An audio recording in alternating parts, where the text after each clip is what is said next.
வணக்கம். மேஷராசி 2025ஆம் வருடம் எவ்வாறு இருக்கும் என்பதை பற்றி இந்த பதிவில் பார்க்கலாம். வருகின்ற 2025ஆம் வருடம் நடக்க இருக்கக்கூடிய 3 வகையான பெயர்ச்சி பற்றியும் அதனுடைய பலன் பற்றியும் பார்க்கலாம். சனி பெயர்ச்சி, குரு பெயர்ச்சி, ராகு கேது பெயர்ச்சி. இந்த 3 பெயர்ச்சி மேஷ ராசிக்கு எந்த மாதிரி பலன்கள் ஏற்படும், நன்மை மற்றும் தீமை பற்றி இந்த பதிவில் பார்க்கலாம். முதலாவதாக நடக்கக்கூடிய சனி பெயர்ச்சி. சனி பெயர்ச்சி பற்றி தெரியாமல் பார்க்க முடியாது. அதனால சனி பகவான் என்பது நீதி, நேர்மையுடைய கிரகம்.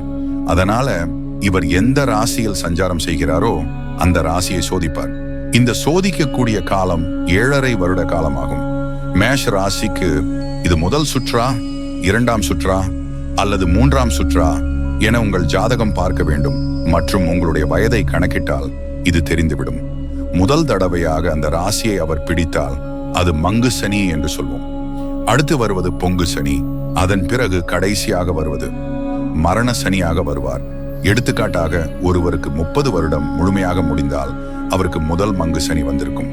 அதுவே உங்களுடைய ஜாதகத்தில் சந்திரனுக்கு எத்தனாவது இடத்தில் சனி பகவான் இருக்கிறார் என்று கணக்கிட்டு பார்த்தாலும் தெரியும். அடுத்தது 60 வயது உட்பட்டவர்களுக்கு பொங்கு சனியாக வருவார். அடுத்த 60 வயதிற்கு மேல் உள்ளவர்களுக்கு மரண சனியாக வருவார். ஆகவே சனி பகவான் ஒரு ராசியை 7.5 வருடம் தன்னுடைய ஆதிக்கம் செலுத்துவார்.